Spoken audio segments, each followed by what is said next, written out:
JP Nadda इत्तेफाक राय से BJP के कौमी सदर मुंतखब। बीजेपी सदर बनने पर नड्डा को मुबारकबाद देते हुए वजीर आजम ने कहा कि नड्डा की सदारत में पार्टी नई ऊंचाइयों को छुएगी।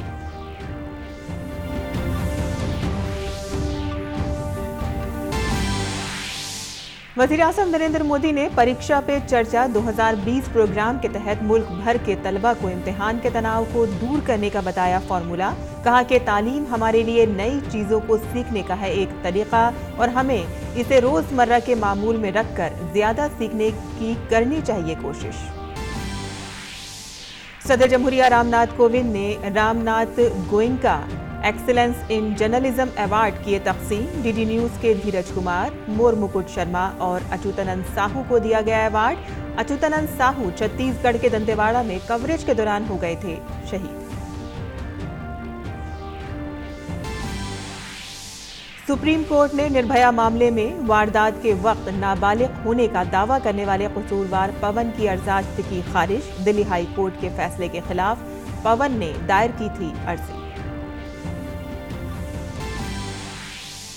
सुप्रीम कोर्ट ने रियल एस्टेट कंपनी यूनिटेक का इंतजाम व इंतजाम कंट्रोल करने से मुतालिक मरकज की तजवीज़ को किया तस्लीम। कहा कि वो जल्द ही यूनिटेक के नए बोर्ड के जरिए रिजोल्यूशन फ्रेमवर्क की तैयारी की निगरानी के लिए सुप्रीम कोर्ट के एक रिटायर्ड जज का करेगा तकर्रुर। दिल्ली में असेंबली इंतखाबात से मुतालिक सरगर्मियां उरूज पर। बीजेपी ने दिल्ली में जेडीयू के 2 और लोक जनशक्ति पार्टी को दी 1 सीट। वजीर आला अरविंद केजरीवाल ने किया रोड शो।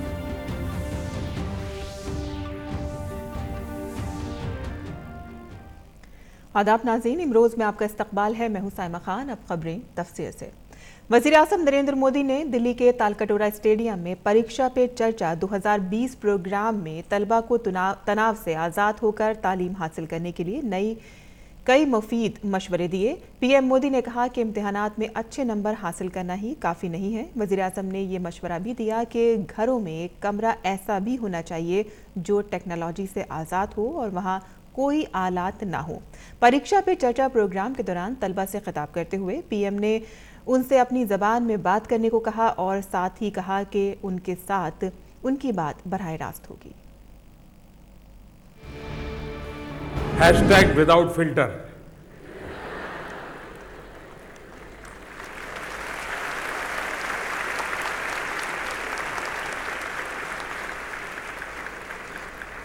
तो हमारे बीच भी हैशटैग विदाउट फिल्टर। एक स्टेडियम, 2000 बच्चे और क्लास वज़ीर आज़म मोदी की। टीवी सेट के जरिए मुल्क को बैरून मुल्क से जुड़े लाखों सरपरस्त और तलबा सुबह 11 बजते ही परीक्षा पे चर्चा प्रोग्राम 2020 में शामिल होने के लिए बेकरार हो उठे। वजह भी थी वज़ीर आज़म मोदी की चर्चा में हैशटैग विदाउट फिल्टर था। बिला झिझक एतमाद से लबरेज बच्चे प्रोग्राम चला रहे थे। जोश वज़ीर आज़म ने दोगुना किया और कहा कि जिंदगी के चैलेंजों को कबूल करना हमेशा नई सीख देता है। ऐसे में आगे बढ़कर बुलंद हौसलों के साथ सरपरस्तों के साथ बच्चों को फराइज की अदायगी करनी चाहिए। अब ये सीख है कि मैं परीक्षा पे चर्चा न करता तो प्रधानमंत्री की कुर्सी को कोई तकलीफ होने वाली नहीं थी। अगर मैं न करता तो कोई अखबार में एडिटोरियल भी नहीं छपने वाला था कि देश का प्रधानमंत्री क्या करता है। ये करता तो है नहीं। मैंने खुद ने खोज करके अपने जिम्मे लिया है। तो मुझे लगा कि आपके माता पिता का भी बोझ मुझे थोड़ा हल्का करना चाहिए। तो जो काम वो करते हैं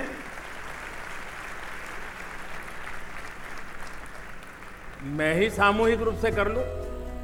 एक भारत श्रेष्ठ भारत को लेकर वज़ीर आज़म ने उन तलबा की सताइश की जो इसके लिए कोशा हैं और जिन्होंने जबानों और बोलियों की कसरत वाले मुल्क में अपनी मादरी जबान के अलावा भारत में राइज किसी दीगर जबान या बोली के साथ बहुत ही आसानी के साथ काम कर रहे हैं। नुमाइश के दौरान वज़ीर आज़म ने कई फनपारों को देखा जिसमें बच्चों के ख्वाबों की नई उड़ान झलक रही थी।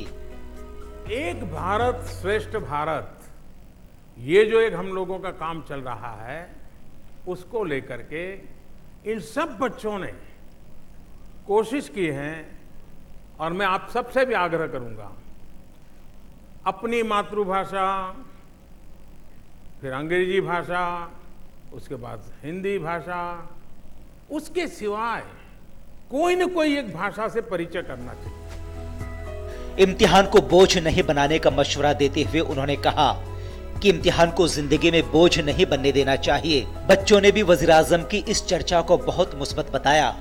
ये कार्यक्रम तो हमें फ़िलहाल बहुत अच्छा लगा और ये काफ़ी यूज़फुल है हमारे लिए, क्योंकि प्रधानमंत्री ने जो बात बताई वो डे टू डे फैक्ट्स हैं। बहुत अच्छा लग रहा है कि प्रधानमंत्री जी हमारा तारीफ़ किया और ये बहुत बड़ा अपॉर्चुनिटी है जो हमें मिला था। जो भी उन्होंने बोला ना, अगर उसको हम डीपली गो थ्रू हों उसके, तो वो सब हमारे लिए बहुत बेनिफिशियल है। इम्तिहान में पहले आसान सवालों के जवाब देने का मशवरा देते हुए कहा कि इससे उनका हौसला भी बढ़ता है और मुश्किल सवालों के जवाब दे पाने का एतमाद पैदा होता है। उन्होंने कहा कि सिर्फ इम्तिहान के नंबर जिंदगी नहीं है, ये सिर्फ एक पड़ाव है। निशांत सौरभ के साथ विशाल बैरिस्टो की रिपोर्ट, डीडी न्यूज़ उर्दू खबरें। और तलबा के साथ बातचीत करते हुए वज़ीर आज़म मोदी ने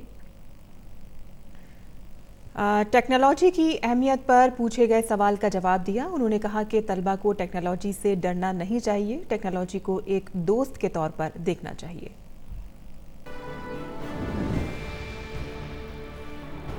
What should be the role of modern technology in a student's life? Many children in the world are using educational technology to learn better. So, how can it help us? Technology का भय ये कतई अपने जीवन में आने नहीं देना चाहिए। टेक्नोलॉजी को हम अपना दोस्त माने, बदलती हुई टेक्नोलॉजी को हम पहले से समझने की कोशिश करें, हम प्रोएक्टिव हो। क्या सिर्फ टेक्नोलॉजी का ज्ञान होना इनफ है? क्या दोस्तों के बीच में छटाके मारने के लिए काम आएगा कि मुझे ये पता है कि दुनिया में ये हो रहा है, कैमरा ऐसा निकला है, मोबाइल फोन ऐसा निकला है? नहीं। जब मैं टेक्नोलॉजी के विषय में जानता हूं तो मेरी कोशिश रहनी चाहिए कि मैं जिस प्रकार की सोच को लेकर के काम कर रहा हूं, मेरे लिए इसमें उपयोगी कैसे होगा। एक पीढ़ी वो है सामने है फिर भी देखने को तैयार नहीं जब तक पूछता नहीं है। आज नई पीढ़ी वो है जो पूछने के लिए तैयार ही नहीं है। वो कहती है मेरे पास है, मैं इसको पूछूंगा, वो और जो कहेगा वही सही है। लेकिन धीरे धीरे उस सोशल नेटवर्किंग शब्द का इतना विकृति आ गई टेक्नोलॉजी के कारण कि अब सोशल नेटवर्किंग हमारा व्हाट्सएप कर रहा है। ये सोशल नेटवर्किंग उस सोशल नेटवर्किंग की कल्पना से एक प्रकार की विकृति है। अब ये जो जीवन की जगह प्राण तत्व को अगर टेक्नोलॉजी हड़प कर लेगी तो फिर जिंदगी हमारी बहुत शुष्क हो जाएगी। और इसलिए टेक्नोलॉजी का मैक्सिमम उपयोग भी होना चाहिए, लेकिन हम टेक्नोलॉजी के गुलाम नहीं होने चाहिए। और वज़ीर आज़म ने कहा कि बोझ लेकर इम्तिहान गाह में जाने से सारी मेहनत बेकार हो जाती है। उन्होंने कहा कि खुद एतमादी बहुत बड़ी चीज़ है और इसी को साथ लेकर तलबा इम्तिहान देने जाएं।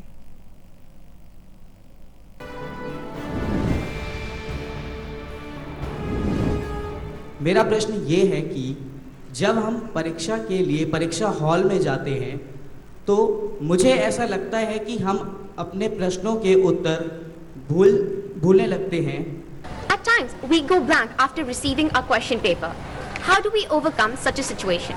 आप बोझ लेकर के अगर एग्जामिनेशन हॉल में गए हैं तो सारे प्रयोग बेकार जाते हैं। आत्मविश्वास लेकर के जाना है। जितना आत्मविश्वास भरा हुआ होगा आप बहुत सरल, और कोई भी स्टूडेंट ऐसा नहीं होगा जिसके टीचर ने ये न समझाया हो कि भाई 10 सवालों का जवाब देना है, तुम्हारे पास 1.5 घंटा है, तो ऐसा करो सबसे सरल है उसको पहले सिलेक्ट करो, उसका जवाब दे दो ताकि कम समय में काम। ऐसा ही कहते हैं ना, ऐसा ही सिखाते हैं ना। 1 2 3 4 कोई नहीं कहता है। 6ठे नंबर का सवाल ठीक लगता है तो पहले 6ठे का कर लो ताकि बाद में समय बच जाए। मैं भी आपसे कहूंगा कि हम एक बार सरल चीज को हाथ लगाएंगे तब तक आप एकदम से उसके साथ एकमस्ट हो जाते हैं। एकस्टम हो जाते हैं तो आप बड़ी सरलता से चीजों को चलाते हैं। और इसलिए आत्मविश्वास बहुत बड़ी चीज है। एग्जाम को जिंदगी में बोझ कभी बनने मत देना। अगर ये कर लिया तो मैं नहीं मानता हूं कि आपको जो 2 मिनट शुरू में जाती है गड़बड़ कर जाती है। दूसरा, अगर फोकस एक्टिविटी है तो कठिनाई बहुत कम रहती है। कभी कभी क्या होता है, मन भटकने लगता है, फिर लगता है कि ये क्या कर रहा है। अच्छा, उसने पहला सवाल उठाया, छोड़ो अगल बगल में कौन करता है, आपको क्या करना है उस पर ध्यान केंद्रित कीजिए। 1 मिनट में आपका गाड़ी चलना लग जाएगी, कोई प्रॉब्लम नहीं होगा। मजीद खबरों की जानिब भी रुख कर लेते हैं, जहां जेपी नड्डा बिला मुकाबला बीजेपी के सदर चुन लिए गए हैं। पार्टी के तंजीमी चुनाव के इंचार्ज राधा मोहन सिंह ने नड्डा के इंतखाब का ऐलान किया।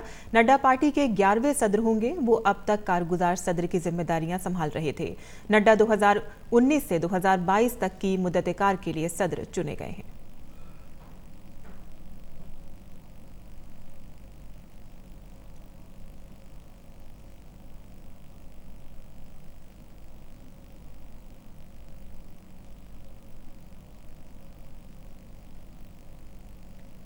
नई दिल्ली में भारतीय जनता पार्टी राष्ट्रीय अध्यक्ष के निर्वाचन की संवैधानिक प्रक्रिया संपन्न हुई। श्री जगत प्रकाश नड्डा जी वर्ष 2019-22 के लिए भारतीय जनता पार्टी के राष्ट्रीय अध्यक्ष पद पर सर्वानुमति से निर्वाचित हुए। मैं श्री जगत प्रकाश नड्डा को सत्र 19-22 के लिए राष्ट्रीय अध्यक्ष निर्वाचित घोषित करता हूँ। वज़ीर-ए-आज़म नरेंद्र मोदी ने जेपी नड्डा को मुबारकबाद दी है। उन्होंने कहा कि नड्डा की क़यादत में पार्टी अपनी अक़दार को लेकर आगे बढ़ेगी। मुझे विश्वास है कि जगत प्रकाश जी के नेतृत्व में पार्टी अपने मूलभूत आदर्शों और विचारों को लेकर के आगे तो बढ़ने ही वाली है, लेकिन देश में भारतीय जनता पार्टी जैसे दल को जब हम विपक्ष में थे तब जो चुनौतियां थी उससे ज्यादा चुनौतियों का सामना एक दल के रूप में आने वाले दिनों में हमें करना होगा। देश की आशा आकांक्षाओं के अनुरूप कोटि कोटि कार्यकर्ताओं को तैयार करना, उनको समर्पित भाव से आगे बढ़ाना और उन सबके सामूहिक पुरुषार्थ से देश को नई ऊंचाई पर ले जाना, ये हमारा संकल्प है और हम इसलिए राजनीति में आए हैं। वज़ीर-ए-आज़म ने कहा कि बीजेपी ने अपनी तौसीक करके खुद को अवामी उमंगों से जोड़ा है और वक्त के मुताबिक तब्दीलियां पैदा की हैं। बीजेपी जद्दोजहद और तंजीम की पटरियों पर चलती रही है। हमारी पार्टी का विस्तार संघर्ष और संगठन, इन 2 पटरी पर हमारी पार्टी चलती रही। देश हित की समस्याओं को लेकर के संघर्ष करते रहना, संगठन को बढ़ाते चलना, कार्यकर्ता का विकास करते रहना। लेकिन राजनीतिक दल के लिए सत्ता में रहते हुए दल को चलाना, ये अपने आप में एक बहुत बड़ी चुनौती होती। 2014 से 2019 के दरमियान भी कि हम सत्ता में रहते हुए दल को, दल की गतिविधि को, दल के कार्यकलापों को, दल का जनसंपर्क वाला बात को, हर चीज में रत्ती भर भी कमी नहीं आने देंगे। और बीजेपी के साबिक सदर अमित शाह ने जेपी नड्डा को मुबारकबाद दी है। उन्होंने कहा कि बीजेपी दीगर पार्टियों से इसलिए अलग है कि इसमें जात पात या खानदान को बुनियाद नहीं बनाया जाता। हम सब के लिए हर्ष का, आनंद का और गौरव का विषय है कि भारतीय जनता पार्टी ने फिर एक बार अपनी परंपरा का निर्वहन करते हुए एक सामान्य कार्यकर्ता से अपनी कैरियर की शुरुआत करने वाले जगत प्रकाश जी को हमारा राष्ट्रीय अध्यक्ष कर निर्विरोध चुना है। मित्रों, भारतीय जनता पार्टी समग्र देश की सभी पार्टियों में इसीलिए अलग पार्टी दिखाई पड़ती है कि ये पार्टी ना जात पात के आधार पर चलती है, ना वंशवाद के आधार पर चलती है। और बीजेपी का सदर बनने के बाद जेपी नड्डा ने पार्टी के अरकान का शुक्रिया अदा किया। उन्होंने कहा कि उनके जैसे आम कारकुन का बिना किसी सियासी बैकग्राउंड के बावजूद सदर के ओहदे तक पहुंचना बीजेपी में ही मुमकिन है। मैं आभार व्यक्त करने के लिए खड़ा हुआ हूं। जो प्रेम, जो विश्वास, जो सहयोग आप मुझ पर किया है, उसके लिए मैं तहे दिल से आप सबका हार्दिक धन्यवाद करता हूं। मुझ जैसा व्यक्ति, साधारण कार्यकर्ता, जिसका राजनीतिक बैकग्राउंड परिदृश्य नहीं हो, कोई पारिवारिक बैकग्राउंड राजनीति का ना हो, वो हिमाचल के सुदूर गांव से आकर इस जिम्मेवारी को उसको ये जिम्मेवारी अगर मिलती है तो ये भारतीय जनता पार्टी की विशेषता भी है और ये भारतीय जनता पार्टी में ही संभव है। इसको हमको समझना चाहिए। जेपी नड्डा ने एतमाद जाहिर किया है कि उनकी सदारत में पार्टी ऊंचाई तक पहुंचेगी और आने वाले वक्त में सारे भारत में बीजेपी का कमल खिलेगा। मैं एक ही बात का उनको विश्वास दिलाना चाहता हूं कि जो कुछ भी ताकत, सामर्थ्य मेरे में होगा, दिन रात एक करके मेहनत की प्रकाष्ठा करते हुए, और मेहनत की प्रकाष्ठा खुद ही नहीं, आप सब लोगों के साथ मिल करके करते हुए भारतीय जनता पार्टी को उत्कर्ष की स्थिति में ले चलेंगे। इस बात का आपको विश्वास दिलाता हूं। हम रुकने वाले नहीं हैं। कुछ प्रदेश अभी भी बच गए हैं, वहां भी हमारा निशाना पूरा है और आने वाले समय में सारे भारत में भारतीय जनता पार्टी के कमल को पहुंचाएंगे। ये विश्वास हम आपको देना चाहते हैं। और बीजेपी के सीनियर लीडर जेपी नड्डा ने अपने करियर की इब्तिदा तलबा लीडर के तौर पर की थी और वो आरएसएस के फाल रुकन भी रहे। नड्डा को रियासती और मरकजी तंजीम में काम करने का तवील तजर्बा है। बीजेपी के नए सदर के तौर पर जगत प्रकाश नड्डा के नाम का बाकायदा ऐलान कर दिया गया है, लेकिन इसके इशारे पिछले साल जून में उनके कारगुजार सदर बनने के साथ ही मिलने लगे थे। सबको साथ लेकर चलने का हुनर, नरमगो और बेहतरीन मुंतसिम कार के तौर पर जेपी नड्डा पार्टी के नए सदर के लिए सभी की पसंद बनकर सामने आए। 2019 में जब मोदी सरकार की बड़ी अक्सरियत के साथ वापसी हुई और मोदी 2 काबीना में जेपी नड्डा मरकज में वजीर नहीं बने, तभी बीजेपी में उन्हें अहम जिम्मेदारी दिए जाने के इशारे मिल गए थे। अमित शाह वजीर दाखिला बन चुके थे और जून 2019 में जेपी नड्डा को बीजेपी का कारगुजार सदर मुकर्रर किया गया। तब से लेकर उनके नाम का नए सदर के तौर पर ऐलान होने तक सभी इशारे इस बात के ही मिले थे कि बीजेपी के कौमी सदर के तौर पर उनके नाम को ही आगे किया जाएगा, और हुआ भी बिल्कुल ऐसा ही। बिहार के पटना में साल 1960 में पैदा हुए जगत प्रकाश नड्डा ने बीए और एलएलबी पटना से ही किया था और शुरू से ही वो अखिल भारतीय विद्यार्थी परिषद से जुड़ गए थे। पहली बार 1993 में हिमाचल प्रदेश से जेपी नड्डा रुकने असेंबली मुंतखब हुए। उसके बाद वो रियासत और मरकज में वजीर भी रहे। वो 1994 से 1998 तक हिमाचल असेंबली में पार्टी के लीडर भी रहे। इसके बाद वो दोबारा 1998 में फिर रुकने असेंबली मुंतखब हुए। इस बार उन्हें सेहत और पार्लिमानी उमूर का वजीर बनाया गया। 2007 में वो फिर से चुनाव जीते और हिमाचल में प्रेम कुमार धूमल की सरकार में उन्हें जंगलात व माहौलियात, साइंस और टेक्नोलॉजी महकमे का वजीर बनाया गया। जबकि साल 2012 में जेपी नड्डा को राज्यसभा का रुकन मुंतखब किया गया। 3 साल के लिए अब बीजेपी सदर के तौर पर तमाम अहम जिम्मेदारियों का जिम्मा नव मुंतखब सदर जेपी नड्डा के कंधों पर होगा। पार्टी को उम्मीद है कि मुल्क भर में बूथ सतह तक फैली बीजेपी तंजीम को जेपी नड्डा और मजबूत बनाने में कामयाब होंगे। शैलेंद्र मिश्र की रिपोर्ट, डीडी न्यूज उर्दू खबरें। और सदर जमहूरिया रामनाथ कोविंद ने आज Ramnath Goenka excellence in journalism award तकसीम किए। डीडी न्यूज के सहाफ़ी धीरज कुमार, मोर मुकुट शर्मा, कैमरामैन अच्युतानंद साहू को ये अवार्ड तकसीम किए गए। कैमरामैन अच्युतानंद साहू छत्तीसगढ़ के दंतेवाड़ा में कवरेज के दौरान नक्सली हमले में शहीद हो गए थे।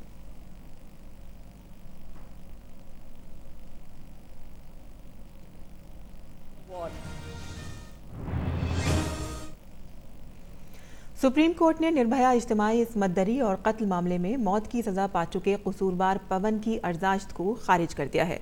पवन ने दावा किया था कि वाक़े के वक्त वो नाबालिग था। सुप्रीम कोर्ट से अर्जी खारिज होने के बाद अब उसकी फांसी का रास्ता साफ हो गया है। सॉलिसिटर जनरल तुषार मेहता ने कहा है कि अदालत में पवन की पैदाइश का सर्टिफिकेट पेश किया गया था और उससे साबित हुआ था कि वो नाबालिग नहीं था। सुप्रीम कोर्ट जो है वो विशेषाधिकार का यूज जरूर करेगी और कोर्ट को ये क्लियर एक मैसेज जा चुका है कि ये डिले टैक्टिक यूज कर रहे हैं और 1 बाय 1 उनका जो डिले टैक्टिक है वो फेल होता जा रहा है, क्योंकि अभी जो कमिंग 1 Feb 2020 का जो इनका एग्जीक्यूशन का ऑर्डर है वो अभी स्टिल है, कंटिन्यू है, वो अभी उस पर कहीं ना तो स्टे हुआ है ना पोस्टपोन्ड हुआ है। तो हम उम्मीद कर रहे हैं कि उस डेट में भी इनको हैंग किया जा सकता है। जिस तरह से डिले करने की कोशिश कर रहे हैं उसी तरह उनको एक एक करके हैंग किया जाए, तभी उनको समझ आएगा कि कोर्ट से, न्याय से, कानून से खिलवाड़ करना क्या होता है। बच्चियों के जिंदगी से मुजरिम खिलवाड़ करते हैं, कोर्ट से खिलवाड़ उनके वकील करते हैं। जो चीज 4-5 में खारिज हो गई है उसको बार बार रिपीट कर रहे हैं और कोर्ट का समय बर्बाद कर रहे हैं। जिस तरह से दिन भर इस केस में लग गए और एक की सुनवाई होती। वहीं दिल्ली की साकेत अदालत ने मुजफ्फरपुर शेल्टर होम मामले में एनजीओ के मालिक ब्रिजेश ठाकुर समेत 19 लोगों को कसूरवार करार दिया है। इस मामले में अदालत ने एक मुलजिम को बरी कर दिया है। अदालत इस मामले में 28 जनवरी को सजा पर बहस करेगी। और बीजेपी लीडर प्रकाश जावड़ेकर ने आज दिल्ली असेंबली इंतखाबात पर कहा कि पार्टी पूरे जोश और खरोश के साथ अवामी मफाद में काम करेगी। उन्होंने ये भी कहा कि अपने काम के दम पर पार्टी दिल्ली, बिहार और आसाम में इंतखाब लड़ेगी। पूरी पार्टी जोश से काम करेगी। दिल्ली भी जीतेंगे, बिहार भी जीतेंगे, आसाम भी जीतेंगे, बंगाल का भी ऐतिहासिक फैसला होगा, ये मुझे पूरा विश्वास है। और आम आदमी पार्टी के सरबराह और वजीर आला अरविंद केजरीवाल ने आज रोड शो किया। उनका आज पर्चा नामजदगी दाखिल करने का मंसूबा था, लेकिन ताखीर के सबब ऐसा मुमकिन नहीं हो सका। अब वो कल अपना पर्चा नामजदगी दाखिल करेंगे।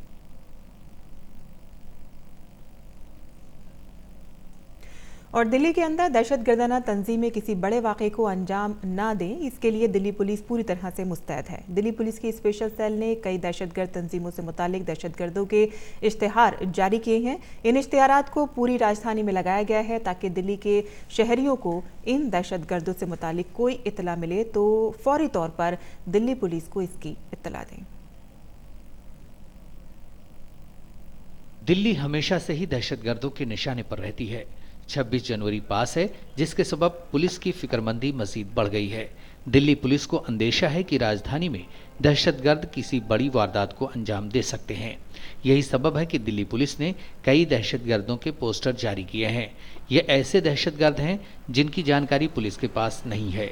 यही वजह है कि पूरी दिल्ली में ये पोस्टर लगाए गए हैं ताकि किसी भी शख्स को इनमें से कोई भी दहशतगर्द दिखाई दे तो वो फौरन पुलिस को इनकी जानकारी दे। दिल्ली पुलिस की स्पेशल सेल ने जिन दहशतगर्दों के पोस्टर जारी किए हैं, इनमें अलकायदा के 5 दहशतगर्द, इंडियन मुजाहिदीन के कर्नाटक मॉड्यूल के 4 दहशतगर्द, खालिस्तान जिंदाबाद फोर्स के 5 दहशतगर्द, बब्बर खालसा इंटरनेशनल के 5 दहशतगर्द और इंडियन मुजाहिदीन के आजमगढ़ मॉड्यूल के 4 दहशतगर्द शामिल हैं। राजधानी दिल्ली में हमेशा से ही आतंकवादियों का खतरा मंडराता रहता है। 26 जनवरी पास है, यही कारण है कि दिल्ली पुलिस को चिंता है कि राजधानी के अंदर कोई आतंकवादी किसी बड़ी वारदात को अंजाम ना दे पाए। यही कारण है कि दिल्ली पुलिस की स्पेशल सेल ने कुछ आतंकवादियों के पोस्टर जारी किए हैं और जनता से ये अनुरोध किया है कि वो इन आतंकवादियों के बारे में दिल्ली पुलिस को जानकारी दे, क्योंकि दिल्ली पुलिस चाहती है कि गणतंत्र दिवस के अवसर पर कोई आतंकवादी या कोई आतंकवादी संगठन तिरंगे की शान में गुस्ताखी ना कर पाए। यौम जमहूरिया पर सिक्योरिटी के मद्देनजर दिल्ली पुलिस ने मतलूब तकरीबन 24 दहशतगर्दों के पोस्टर जारी किए हैं। इन पोस्टरों को पुलिस थानों, अवामी मकामात और बाजारों में लगाया गया है। इसके साथ ही दिल्ली की सभी PCR वैनों में इन दहशतगर्दों के पोस्टर भी दिए गए हैं। दिल्ली पुलिस के मुताबिक इनमें से कुछ दहशतगर्द सरगर्म हैं और वो कभी भी और कहीं भी दहशतगर्दाना हमला कर सकते हैं। इसलिए दिल्ली पुलिस की स्पेशल सेल ने लोगों से अपील की है कि मतलूब दहशतगर्दों में से कोई दिखाई दे तो वो फौरन पुलिस को इत्तला दें। नीरज सिंह की रिपोर्ट, DD न्यूज़ उर्दू खबरें। और सुप्रीम कोर्ट ने कानूनी तनाज़ात से नबर्द आज़मा यूनिटेक लिमिटेड का कंट्रोल अपने हाथ में लेने की मरकज़ की तजवीज़ को मंजूरी देती है। जज धनंजय वाई चंद्रचूड़ और जज MR शाह की बेंच ने यूनिटेक के नए बोर्ड को कंपनी के तनाज़े को हल करने के लिए मुतालिका रिपोर्ट पेश करने के लिए 2 माह का वक्त दिया है। बेंच ने यूनिटेक के नए बोर्ड को कंपनी के मैनेजमेंट के खिलाफ किसी भी कानूनी कार्रवाई से 2 माह की छूट भी दी है। कोर्ट ने कहा है कि बोर्ड के जरिए मसले के हल से मुतालिक खाके की तैयारी में निगरानी के लिए वो सुप्रीम कोर्ट के एक रिटायर्ड जज को मुकर्रर करेंगे। और नाज़रीन, आइए अब आपको मिलवाते हैं दिल्ली में रहने वाली प्राची से। प्राची तितलियों को तहफ़्फ़ुज़ फराहम करने में मसरूफ़ हैं। तितलियों के फ़रोग़ के लिए प्राची का नाम Limca book of world record 2020 में भी शामिल किया गया है। प्राची इन तितलियों को कैसे तहफ़्फ़ुज़ फराहम कर रही हैं, आइए देखते हैं इस रिपोर्ट में। तितलियां अपने पंखों पर कौसे कज़ा के रंग सजाए फूलों पर इठलाती हैं, लेकिन खूबसूरती के परे ये नन्ही तितलियां माहौलियात और हमारे वजूद के लिए कितना ज़रूरी है, इसके बारे में कम ही लोग गौर व फिक्र करते हैं। क्या आप जानते हैं कि अगर ज़मीन से तितलियां ख़त्म हो जाएं तो इंसान का वजूद भी कुछ ही बरसों में ख़त्म हो जाएगा। तितलियां ज़मीन पर जानदारों की उन किस्मों में शामिल हैं जो पॉलिनेशन यानी ज़ेरगी में अहम किरदार अदा करती हैं, जिससे पेड़ पौधों में अमल तौलीद मुमकिन हो पाता है और नबातात का फरोग होता है। आलूदगी और माहौलियात को नजरअंदाज किए जाने की वजह से आज तितलियों की कई किस्में खतरे में हैं, लेकिन प्राची सिंह एक ऐसा नाम है जो तितलियों के तहफ़्फ़ुज़ में जी जान से मसरूफ़ हैं। पेशे से सीए प्राची गुज़श्ता 15 बरसों से तितलियों के तहफ़्फ़ुज़ के लिए काम कर रही हैं और अब तक 550 तितलियों को जिंदगी फराहम कर चुकी हैं। वो पेड़ों के पत्तों पर तितली के अंडे देने से उनके पीपिया में तब्दील होने तक उनकी देखभाल करती हैं। पोलिनेशन से ही पेड़ उगते हैं, तो अगर तितली और मधुमक्खियाँ दोनों ही खत्म हो जाएंगी तो 2-3 साल में हमारी जनरेशन खत्म हो जाएगी, क्योंकि पेड़ कैसे उगेंगे। इसलिए तितलियाँ बहुत ही इम्पोर्टेंट हैं। प्राची दिल्ली और आसपास के इलाकों में जाकर बच्चों को न सिर्फ तितली के बारे में हर ज़रूरी मालूमात फराहम करती हैं, बल्कि बच्चों को सीड्स बॉल बनाने की तरबियत भी फराहम करती हैं। मोबाइल और गैजेट्स में उलझे बच्चे मिट्टी से जुड़कर उसकी खुशबू महसूस करते हैं और कुदरत से कुर्बत पाकर उन्हें भी बहुत अच्छा लगता है। आज हमें यह पता चला कि तितलियों को कैसे बचाना चाहिए और कैसे उनको संभाल कर देखना चाहिए और उनको छूना नहीं चाहिए। तितलियों के तहफ़्फ़ुज़ के लिए इनकी तादाद को ज़हन में रखना बेहद ज़रूरी है। प्राची इस इदारे के साथ जुड़कर तितलियों की 10 किस्मों को दरियाफ्त कर चुकी हैं। फूल इन्हें देख खुश होते हैं, तितलियां मुस्कुराती हैं, कुछ फरिश्तों को कुदरत की बोली आती है। कुछ फरिश्ते पर्यावरण के लिए काम कर रहे हैं, बच्चों को तितलियों और फूलों से जोड़ रहे हैं। गुड न्यूज़ इंडिया के लिए दिल्ली से रजनी सेन की रिपोर्ट। और नॉर्थ ब्लॉक में वाक़ई वज़ारत ख़ज़ाना में आज हलवा सेरेमनी का इनेकाद किया गया। इस तकरीब में वज़ीर ख़ज़ाना निर्मला सीतारमन, वज़ीर ममलिकत बराए ख़ज़ाना अनुराग ठाकुर समेत वज़ारत ख़ज़ाना के कई अफसरान मौजूद थे। हलवा तैयार होने के बाद वज़ीर ख़ज़ाना निर्मला सीतारमन ने तकरीब में मौजूद लोगों को हलवा तकसीम किया। बजट की इशाअत से कबल हर साल इस हलवे की तकरीब का इनेकाद किया जाता है। इसके अलावा बजट की इशाअत का काम रस्मी तौर पर शुरू हो जाता है। इस बार माली साल 2020-21 का आम बजट 1 फरवरी 2020 को पेश किया जाएगा। और इसी के साथ ही इमरोज़ ख़त्म पजीर होता है। इजाज़त दीजिए। आदाब।